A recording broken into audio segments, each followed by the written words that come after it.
Baik, assalamualaikum warahmatullahi wabarakatuh. Waalaikumsalam. Jumpa kembali bersama kami di sesi yang kedua ini.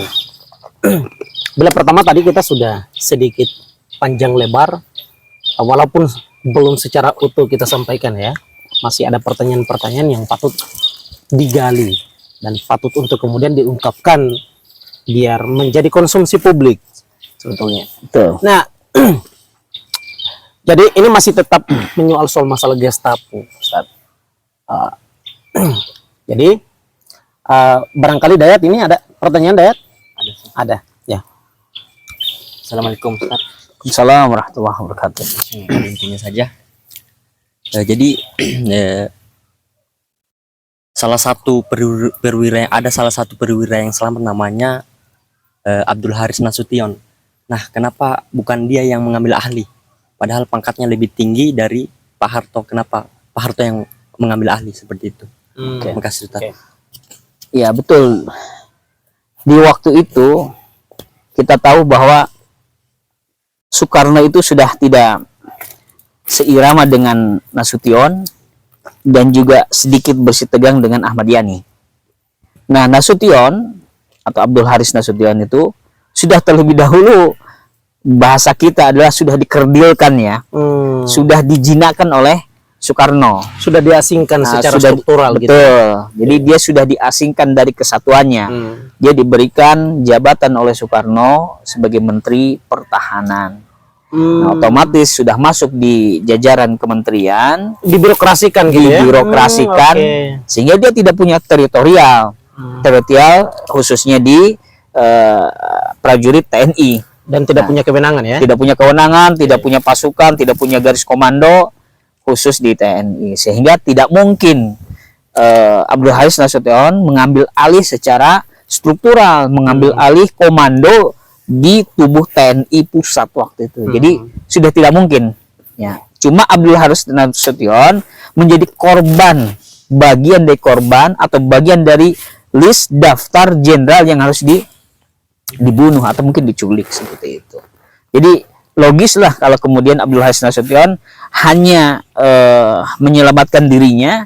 Waktu itu beliau pun menyelamatkan diri di Kostrad.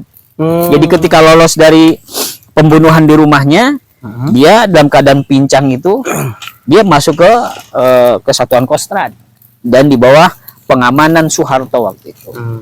Nah, apalagi tadi sebelumnya ya yang sudah saya katakan bahwa Soeharto dengan berani dia mengambil alih garis komando pimpinan pusat TNI, walaupun seharusnya secara struktural diambil alih Pangti. Panglima tertinggi waktu itu adalah Presiden Soekarno. Akan tetapi ya begitulah peristiwanya. Soeharto ternyata punya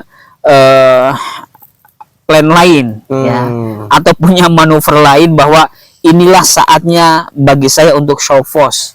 Inilah saatnya saya untuk mengambil momen itu. Dan ternyata momen itu dalam tanda kutip tepat bagi Soeharto yang mengantarkan dia menjadi presiden selama 32 tahun, luar biasa. Dan rezim yang terkuat tentunya waktu itu ya. Itu. Jadi memang seteliti itu dan hebat itu bacaannya Soeharto gitu. Sebenarnya Soeharto tidak bisa dikatakan jenderal bodoh ya. Beliau sebenarnya jenderal cerdik. Ya. Betul. Mungkin dia ingin menyampaikan pesan moralnya itu bahwa oke, itu sebutkan jenderal bodoh saja. Ini jenderal kancil. Padahal lihat saja ya, ketika show force menguasai rezim 32 tahun luar biasa. Dan bagaimana rezim Orde Baru dipimpin oleh Soeharto yang bisa membungkam banyak banyak tokoh, banyak kesatuan dan sebagainya. Dan semua gerakan dan gerakan keamanan itu semuanya di bawah kendali beliau. Ya? Memang biasa itu. Wajar karena memang beliau adalah panglima tertinggi di antara para ABRI gitu ya. Dan punya kroni kuat, punya ajudan kuat, punya kaki tangan kuat. Jadi jenderal cerdik lah. Ya. Ya kalau orang mungkin yang lebih sarkastiknya jenderal licik bisa saja. Tapi intinya dan kita bisa melihat faktanya ya dia cerdik. Ya, betul. Bisa mengambil alih seperti itu. Mampu dan ucapan kondisi. Betul, ucapan Abdul Haris Nasution mengatakan dia oportunis, betul. Ya. Dia mampu mengambil peluang-peluang besar di situ. Oke. Jadi Soeharto dianggap sebagai seorang oportunis karena memang mampu mengambil peluang-peluang Peluang itu ya. besar. Jadi berarti letak posisi dia ini seolah-olah adalah kelompok militer yang posisinya berada pada poros tengah. Betul. Dia tidak terlalu ke komunis dan di TNI pun diasingkan. Ya.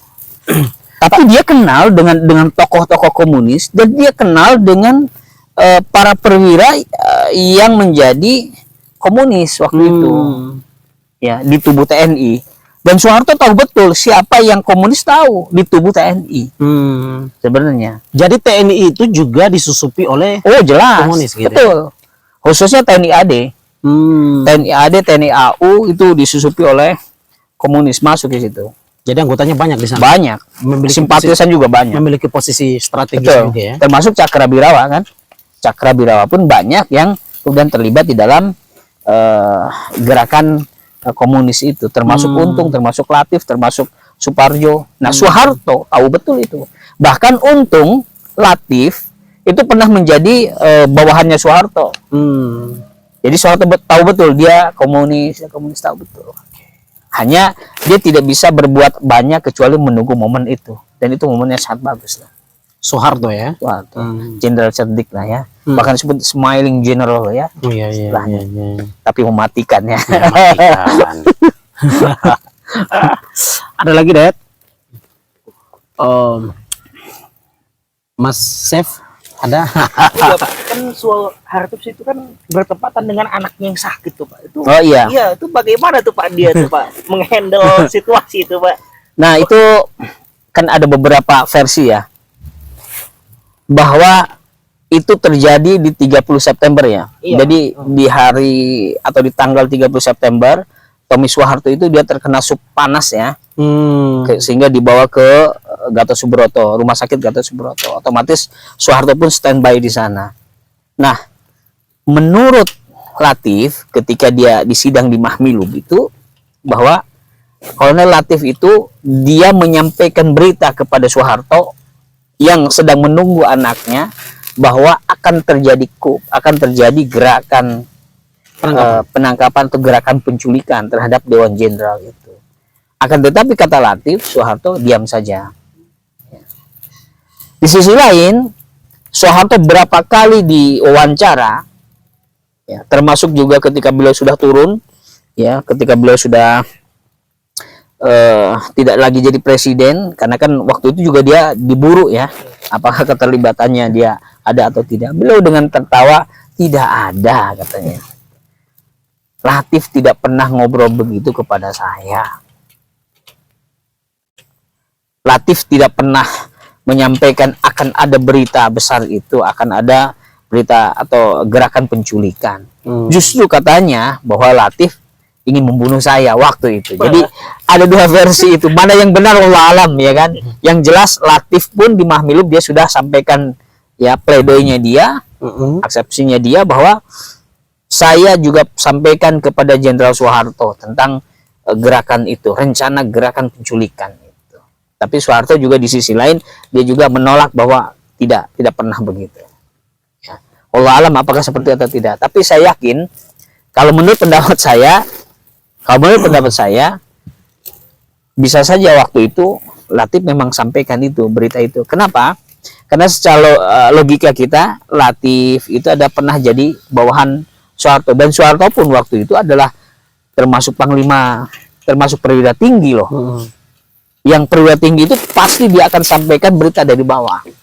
Apalagi kedekatan secara emosional Latif dengan Soeharto itu dekat. Soeharto dengan Untung juga dekat. Sehingga berita-berita besar tidak mungkin sekelas Soeharto itu tidak tahu gitu. Betul. Hanya memang Soeharto diam itu ada dua kemungkinan tadi. Diam itu apa yang harus saya lakukan? Ya. Nggak tahu mungkin ya. Saya tidak bisa melakukan apapun. Kenapa? Loh, tadi pasukannya saya nggak punya. Dan masih Garis komando juga saya nggak dan punya. masih ada pimpinan di atas. Ada pimpinan lagi di atasnya.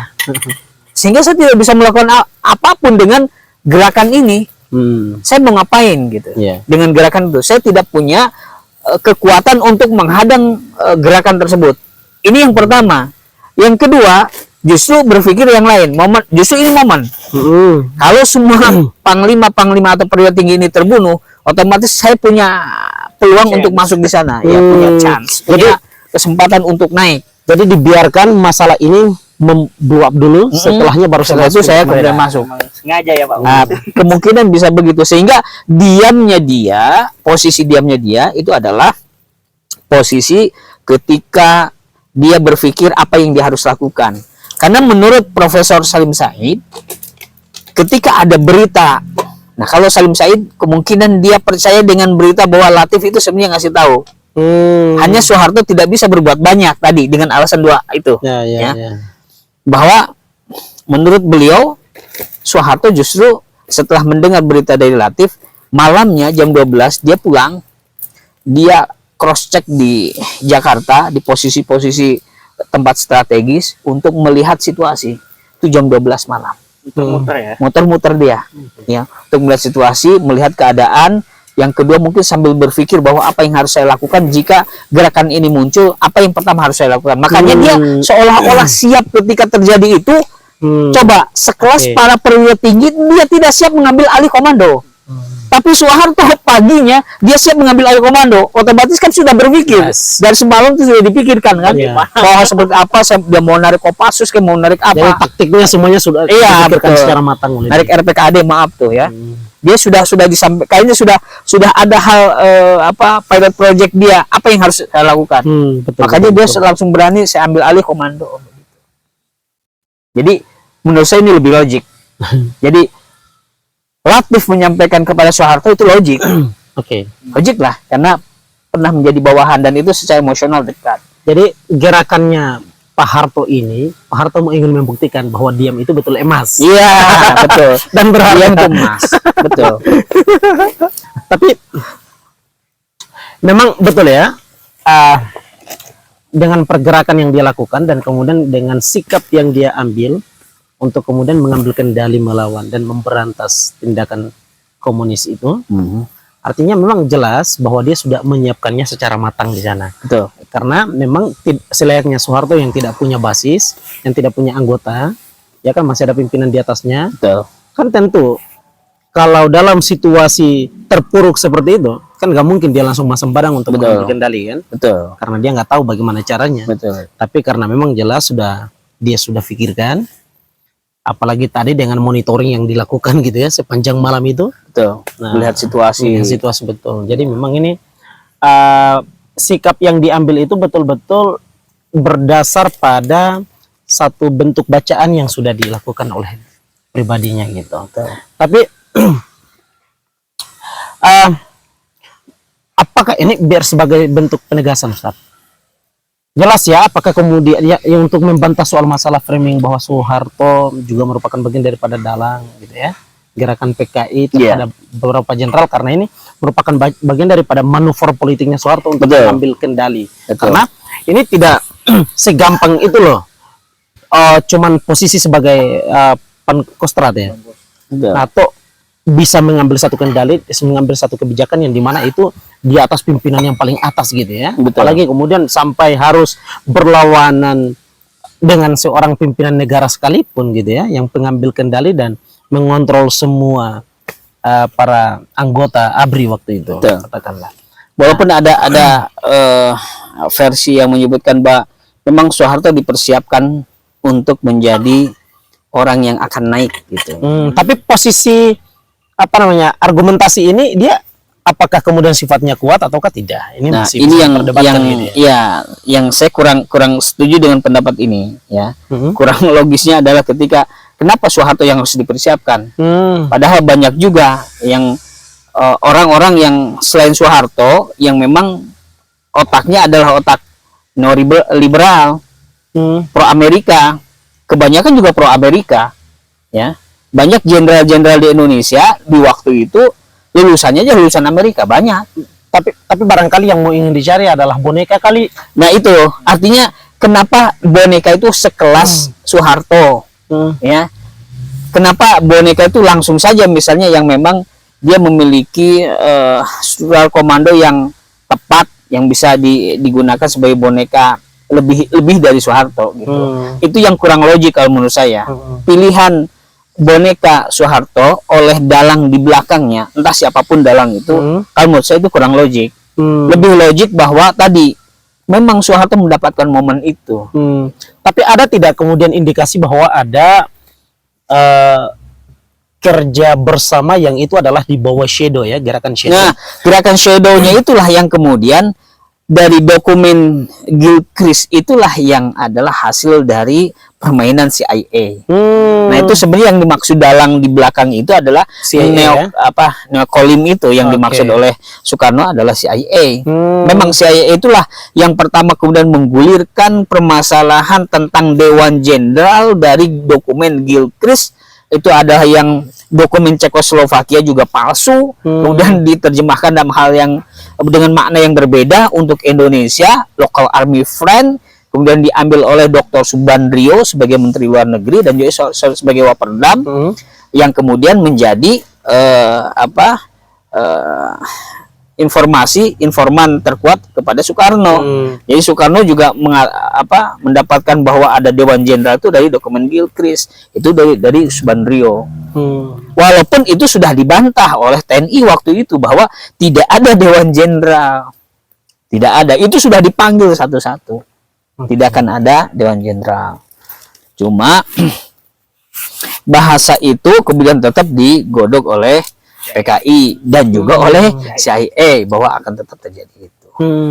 Otomatis PKI yang di bawah yang keblinger pun mengambil alih itu kesempatan. Oh, berarti jadikan saja ini sebagai pembelaan, jadikan sebagai hujah, sebagai argumentasi untuk melawan TNI, menggebuk TNI, karena itu termasuk setelut paling besar musuh bebuyutannya PKI kan. Setelah umat Islam diberangus satu persatu, termasuk juga Masyumi yang sudah dibubarkan, semua sudah umat Islam sudah terpojok lah bahasanya, dalam tanda kutip sudah terpojok secara politik waktu itu. Tinggal satu saja itu setan besarnya, yaitu yang berbaju hijau alias TNI. Tinggal satu saja itu perlawanan terakhir terhadap PKI. Makanya PKI punya hasrat besar agar dokumen Gilchrist itu terus digoreng, walaupun palsu terus digoreng agar menjadi bahasa argumentasi bagi PKI untuk menggebuk TNI. Begitu wajar lah waktu itu. Tapi ini walaupun sebetulnya ini tersampaikan juga di sesi pertama kita tadi ya. Tapi ini biar kemudian ditekankan pada sesi kedua ini betul menarik. Karena misalnya perintah untuk melakukan penangkapan gitu ya kepada para jenderal-jenderal yang kemudian menjadi korban atas kelalaian, dan sebetulnya itu bukan kelalaian, atas kesengajaan ya. Bisa kesengajaan, bisa ada yang memperkeruh keadaan di lapangan, bisa miskoordinasi di lapangan. Jadi pokoknya di benang kusut di bawah. Akhirnya terjadilah kecelakaan itu. Ini kan kecelakaan pembunuhan itu. Jadi diketahui ini biar menjadi pencerahan gitu ya. Bahwa diketahui terjadi dan adanya instruksi untuk penangkapan kepada para jenderal ini, bahwa tidak hanya saja dari anggota TNI ya, tapi justru kemudian ini kolaborasi dari pihak komunis, justru ada yang kemudian mereka lah yang di bawah ini malah justru kemudian membalikkan fakta gitu ya, seolah-olah gitu ya, sehingga kemudian ungkapan harus ada terjadi, ungkapan hidup atau mati di situ ya. Sehingga kemudian terjadi pembunuhan terhadap para jenderal ini. Jadi kalau yang menculik jelas itu adalah kelompok Cakrabirawa dan pasukan-pasukan yang dikirim dari Jawa Tengah. Cakrabirawa ini salah satu anggota dari komunis, jelas ya, rata-rata kan komunis.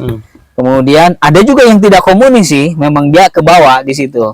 Ada juga yang diambil dari kesatuan-kesatuan di Jawa Tengah juga ada, yang dia bukan komunis tapi karena masuk dalam kesatuan dia harus ikut. Ormas begitu? Tetap TNI, ya tetap TNI. Jadi TNI dari kesatuan di Ponorogo, Jawa Tengah, ya kan. Tetap itu adalah semuanya adalah bagian dari TNI. Jadi jelas yang menculik Cakrabirawa dan TNI AD lah ya. Kompi-kompinya itu jelas tuh yang menculik itu. Hanya yang kemudian tadi simpang siurnya yang kemudian jadi benang kusut adalah proses instruksi terhadap pasukan di lapangan itu dari siapakah itu. apakah dari kelompok militer PKI ya, yaitu Untung, Suparjo dan sebagainya, itu kan kelompok TNI yang berafiliasi dengan PKI, dengan komunis, ya.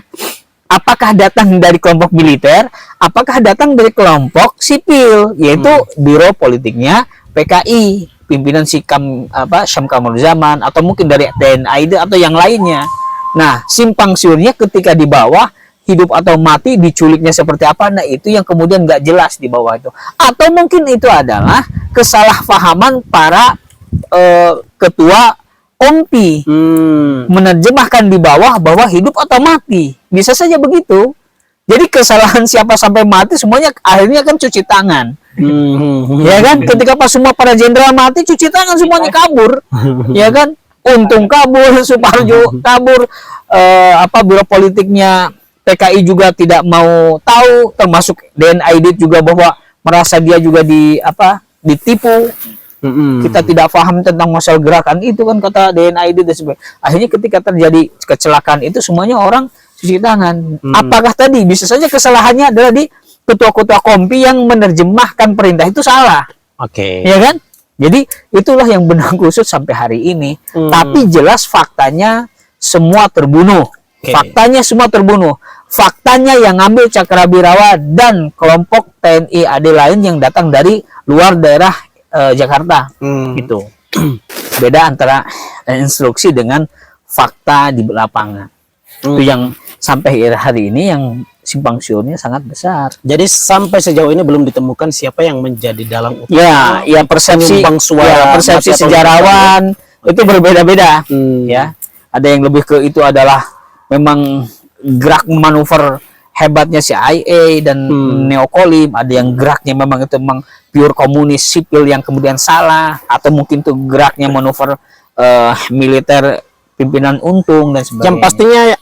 Yang pastinya adalah instruksi ini dimanfaatkan oleh kelompok tertentu gitu. Iya, nah itulah kelompok oportunis lah yang kemudian mendapatkan itu. Betul.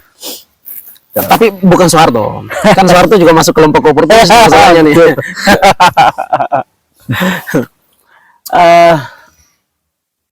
Apalagi kira-kira? Ya akhirnya jadi terfitnah seluruhnya kan. Yes. Ya. Yang tidak termasuk bagian PKI pun karena dekat dengan Soekarno, karena membela pemikiran Soekarno, dianggap Soekarnoisme adalah komunis. Dan itu terus dihantam terus oleh cikal bakalnya rezim Orde Baru. Habis makanya. Nah, Soekarno pun ketika diasingkan di Wisma Yaso, itu kan tidak tidak dijadikan tahanan karena kesalahan itu, ya. Hanya jadikan tahanan rumah di Wisma Yaso.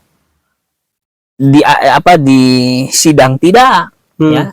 Diperiksa khusus juga tidak. Soekarno ya. Soekarno. Jadi menjadi tahanan rumah. Di tahanan rumah saja. Walaupun pembelaan dari Soeharto mengatakan bahwa kalau menurut Soeharto bahwa Soekarno terlibat, jelas. Akan tetapi dia tidak dimahmilubkan, ya. Dia tidak disidangkan. Dia tidak dibidanakan lah, ya. Karena dia gitu. Dia masih menghormati Soekarno sebagai bapak proklamator, sebagai panglima besar, sebagai orang yang memiliki jasa besar terhadap bangsa Indonesia. Makanya oleh Soeharto hanya dijadikan sebagai tahanan rumah. Begitu menurut Soeharto. Tapi kira-kira Soekarno dalam posisi itu dia bingung gak sih? Ini maksudnya saya. Oh jelas dia bingung. Jelas dia mematikan Soekarno dengan power syndrome-nya itu. Dia tahanan rumah itu awalnya boleh masuk buku, boleh masuk pulpen, boleh masuk koran dan sebagainya, boleh ketemu orang. Lama-lama kan tidak boleh ketemu orang, dilarang ketemu orang. Kesananya lagi tidak boleh masuk pulpen, tidak boleh masuk buku, tidak boleh masuk kertas. Dia hanya disuruh bengong gitu. Ujung-ujungnya disuruh bengong. Dan itu power syndrome-nya orang-orang aktivis ya, disuruh bengong. Dan pada akhirnya kemudian sendiri. Seperti gitu itu ya.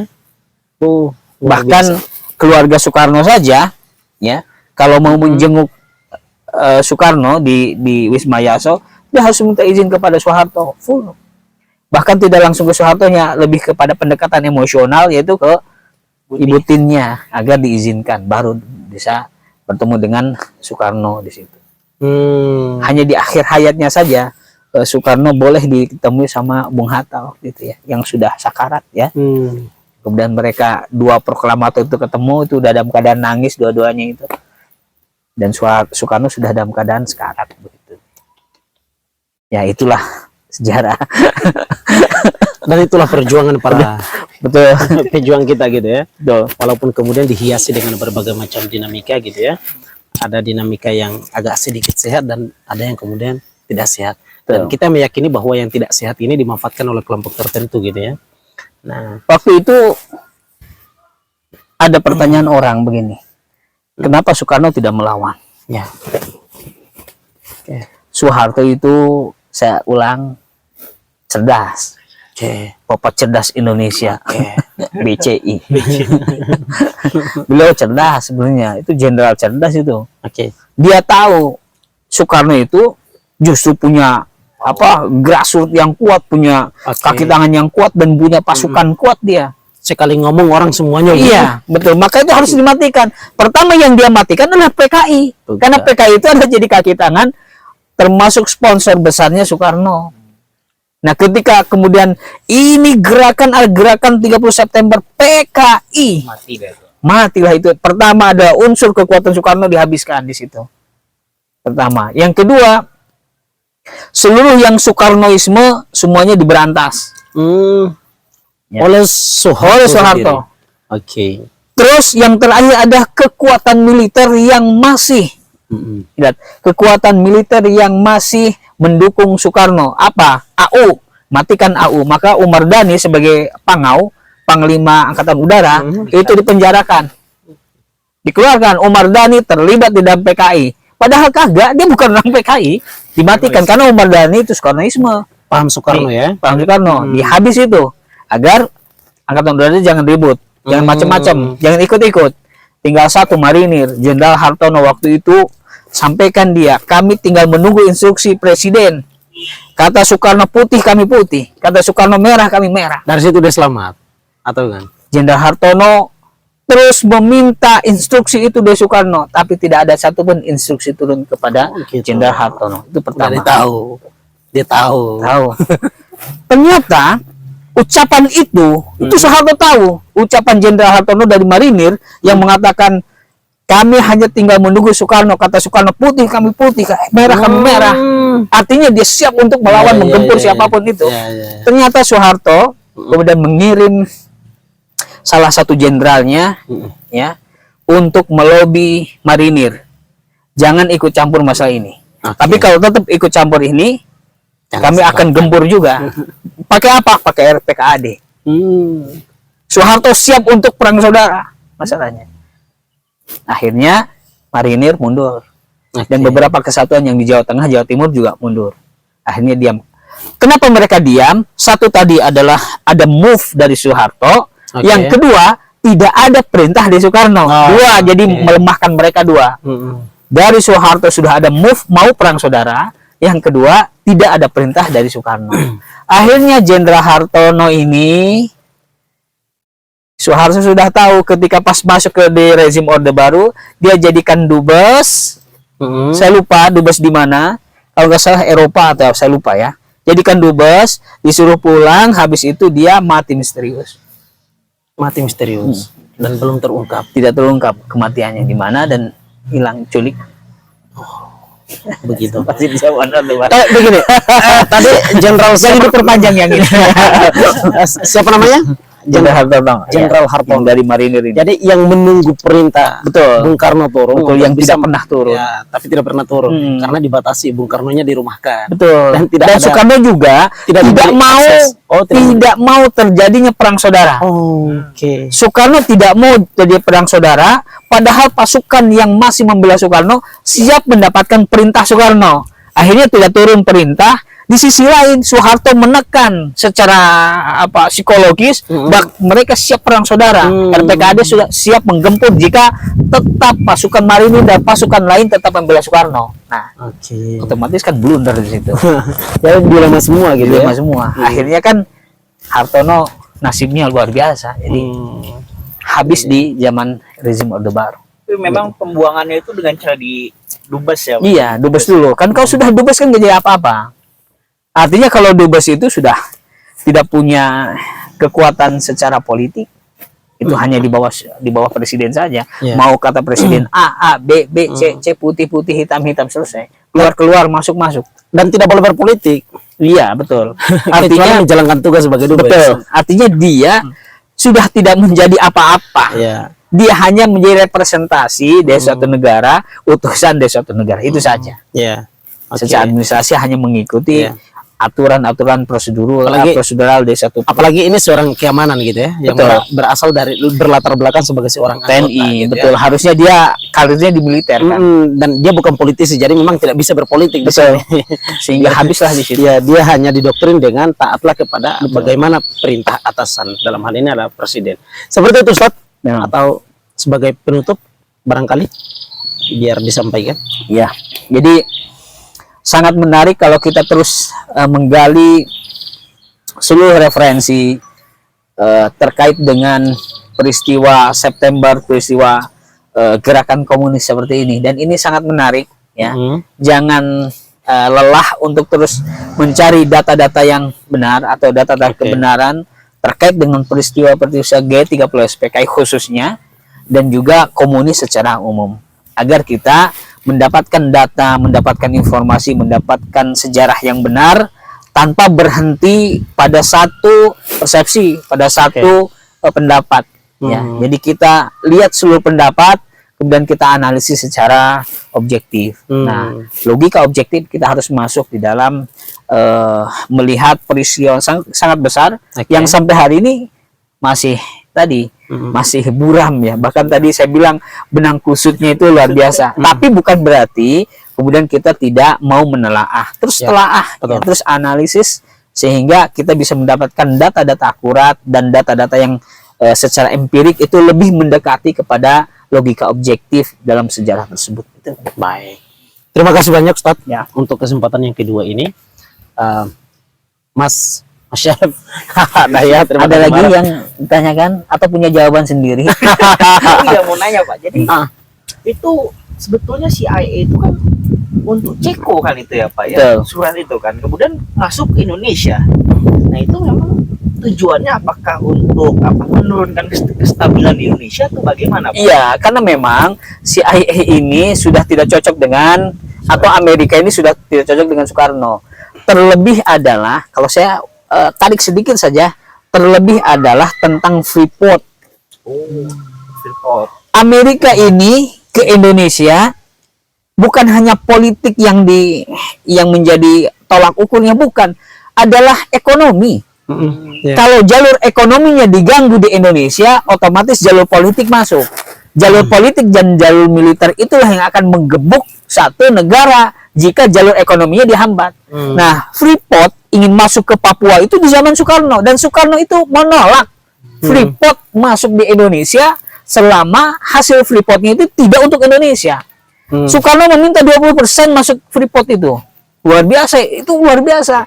Saking Soekarno cintanya Indonesia, jangan sampai hanya ditarik oleh asing, semuanya ditarik, dalam keadaan kita tidak memiliki untung apa-apa. 20% itu logik. Nah, sekarang Freeport yang masuk cuma 2% atau berapa itu? Soekarno waktu itu minta 20%. Bahkan kalau nggak mau seperti itu, tutup dan tidak boleh ada Freeport. Nah, itu mengganggu jalur ekonominya Amerika. Maka tadinya Freeport itu sudah mau gagal. Maka turunlah pemerintah, ya, ke bawahnya lewat CIA, ya ganggu Soekarno. Kalau Soekarno mengganggu ekonomi, kita ganggu Soekarno dengan gonjang-ganjing politik dan kemudian mengambil alih atau dengan mengambil kaki tangannya militer atau komunis, ya kan? Maka yang dijadikan tempat untuk tempat dalangnya lah ya.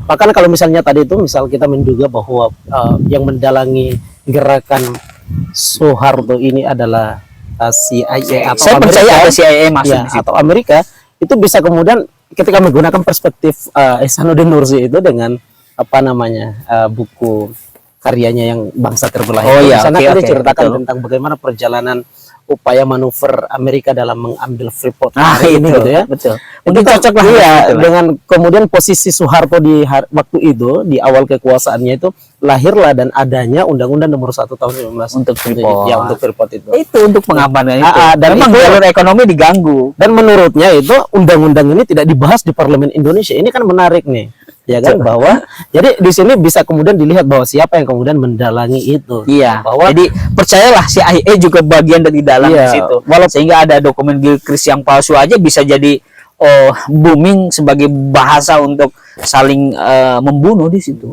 jadi Soeharto itu memang betul dari aspek lain dia cerdik, di aspek lain dia boneka Betul. Amerika gitu ya. Karena ini tadi misalnya dilihat dari misalnya undang-undang ini justru tidak dibahas di Indonesia, malah justru di Parlemen Amerika Betul. sendiri disediakan di sana, dia cuma bisanya menandatanganin saja. Betul. Nah, itu. Ya memang Soeharto dia artinya terpaksa ketika mengambil alih tampuk pimpinan sebagai orang nomor 1 di Indonesia Mhm. untuk memperbaiki carut marutnya perekonomian Indonesia, otomatis kiblatnya tidak ada lain kecuali ke Amerika. Mhm.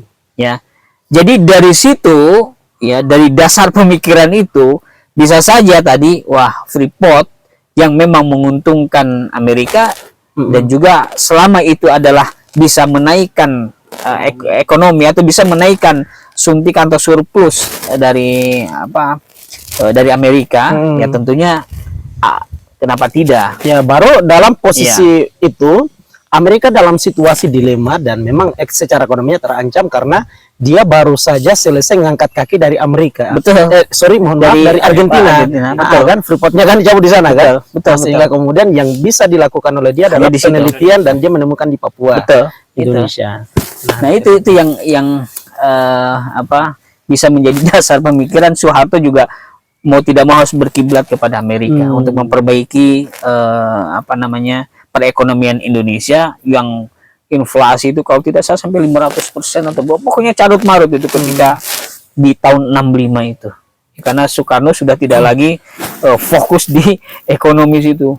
Ya, politikanya sudah stabilitas keamanan sudah carut marut sehingga sudah tidak lagi fokus 100 menteri ya di bawah Presiden Soekarno bisa menstabilkan keadaan Indonesia waktu itu. Bahkan itu juga adalah makanan empuk ya bagi mereka yang menjadi dalang-dalang di setiap negara termasuk Indonesia ya.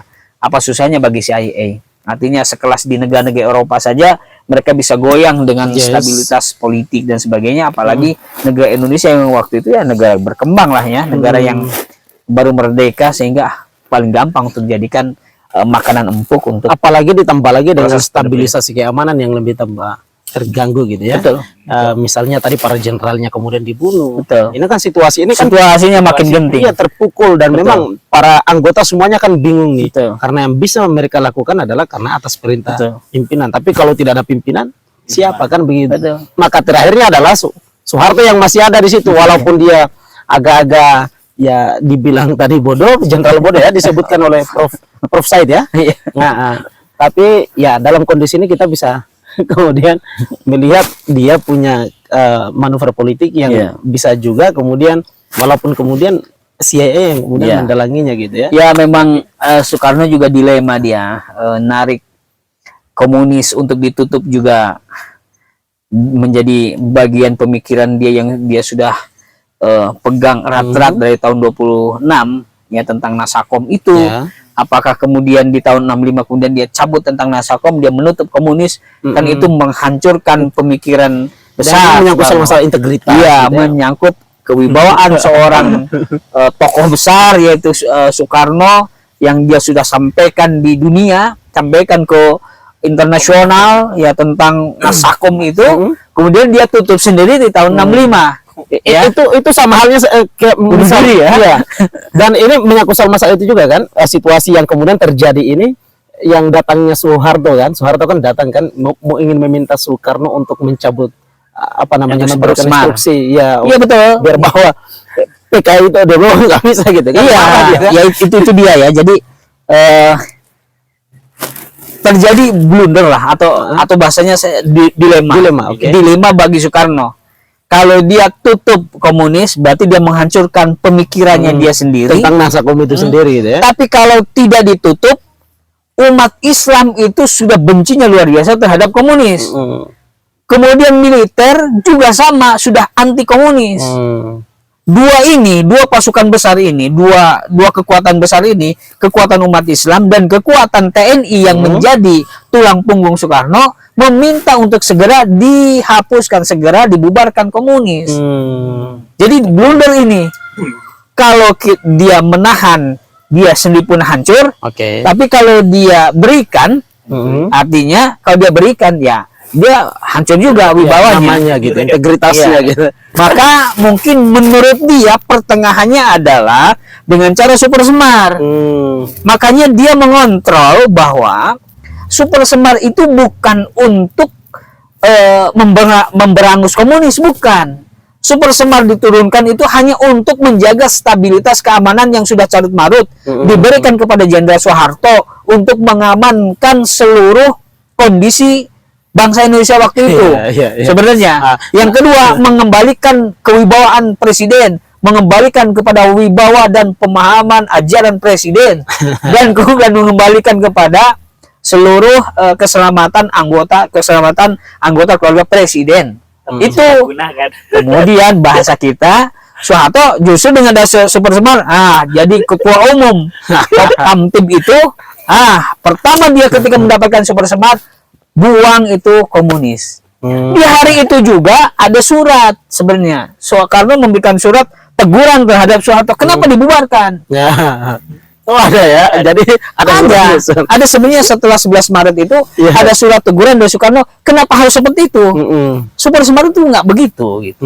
Super Semar itu kan hanya untuk menjaga stabilitas yang diperlukan, ya, untuk menjaga segala sesuatu yang berhubungan dengan stabilitas Indonesia. Tapi kenapa kemudian harus dibubarkan komunis?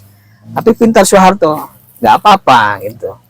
Yang membubarkan komunis kan saya, bukan Bapak. Jadi Bapak aman.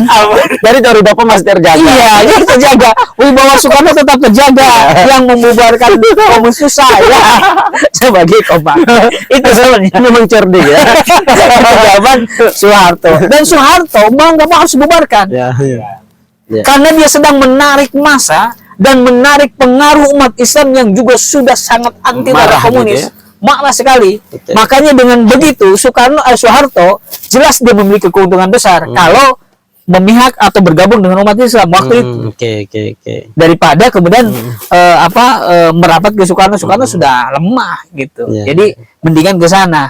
Ketika dibubarkan aman. Bahkan itu umat Islam berasa sangat terwakili atas dendamnya ya ketika TNI kemudian membubarkan komunis dan kemudian bergabung dengan TNI. Soekarno sudah tidak bisa berbuat apa-apa setelah itu. Jadi selama 1 tahun 67 sampai 68 Soekarno itu presiden yang sudah tidak dianggap presiden. Presiden nonjok. Ya, presiden nonjok. Presiden yang sudah tidak dianggap presiden selama 1 tahun sampai 68. Kemudian Soeharto diangkat sebagai presiden. Jadi Soeharto itu pernah menjadi pejabat presiden 1 tahun 67 sampai 68. Artinya kenapa ada pejabat presiden? Padahal masih ada Soekarno. Iya. Jadi dia cuma punya legal standingnya adalah super smart. Iya. Jadi diangkat sebagai pejabat presiden. Padahal Soekarno masih ada. Dan Soekarno disuruh menyiapkan untuk laporan pertanggungjawabannya itu Nawaksara 1 dan Nawaksara 2 itu waktu itu. Oh, jadi dia buat pertanggungjawaban juga LPJ ya. Dan pertanggungjawabannya ditolak semuanya Oleh Soekarno. oleh MPRS. Oh, MPRS. Kan MPRS kan Oh iya kan presiden Mandataris dong. MPR kan. Iya. Dia disibukkan oleh Abdul Haris Nasution. Abdul Haris Nasution itu jadi ketua MPRS waktu itu. Habis ini ya, habis. Jadi ketua MPRS Abdul Haris Nasution meminta pertanggungjawaban dari Presiden Soekarno. Padahal waktu itu belum ada atau belum periode untuk LPJ. Tapi LPJ dipercepat untuk melakukan pertanggungjawaban dari seorang presiden. Khususnya sebenarnya menginginkan itu jawaban Soekarno tentang apa tentang G30 SPKI, tentang itu sebenarnya. Tapi itu tidak dibahas secara maraton dan tidak dibahas secara detail oleh Soekarno. Soekarno hanya membahas secara umum dan hanya menyebutkan malah Soekarno pun menjadi korban di dalam beberapa peristiwa pembunuhan terhadap dirinya. Nah, sehingga ditolaklah Nawa Aksara 1 dan 2. Bagus ya. Itu nama temanya itu Nawa Aksara. 9 aksara. Disatukan jadi Nawa Aksara. Nawa Aksara 1 ketika dia sampaikan dari MPRS meminta untuk dilengkapi karena kurang. Dilengkapi yang kedua oleh Soekarno. Setelah dilengkapi ditolak. Ya, LPG jadi ditolak oleh ketua MPRS. Makanya ada pejabat presiden 1 tahun. Oke. Soeharto. Soekarno masih ada dan jadi presiden on job 1 tahun. Setelah itu 68 barulah Soeharto dianggap menjadi presiden Republik Indonesia yang kedua. Jadi Luar biasa. seandainya Abdul Haris Nasution itu terbunuh, apa yang akan terjadi ketika Dewan Jenderal berhasil? Ya sebenarnya tidak ada masalah apa-apa ketika Abdul Haris misalnya ya Abdul Haris Nasution terbunuh misalnya. Toh dia kan tidak memiliki pengaruh apa-apa. Ya, tidak memiliki pengaruh apa-apa. Karena memang Soeharto juga sudah punya taktik sendiri untuk melakukan gerakan apa yang dia maukan. Hanya ketika Abdul Haris Nasution ini selamat, ya, dia memberikan dukungan penuh terhadap Soeharto. Apa yang mau dilakukan Soeharto, dia memberikan dukungan penuh karena dia menyelamatkan diri dan berada di Kostrad waktu itu. Oke, baik, kita cukupkan Ustaz, Oke, ya. Terima kasih banyak. Sudah terlalu panjang ya. Semoga dengan ini bisa kemudian memberikan sedikit ya edukasi kepada teman-teman di luar sana, dan kami tidak menutup ruang diskursus ya. Jika memang teman-teman punya pendapat berbeda menyangkut soal masalah pembahasan Gestapo ataupun G30 SPKI ini, silakan dituangkan di kolom komentar dan kita akan sama-sama berdiskusi di sana. Terima kasih banyak teman-teman sekalian. Buat Anda yang belum sempat subscribe dulu terlebih dahulu. Terima kasih banyak. Assalamualaikum warahmatullahi wabarakatuh. Waalaikumsalam warahmatullahi wabarakatuh.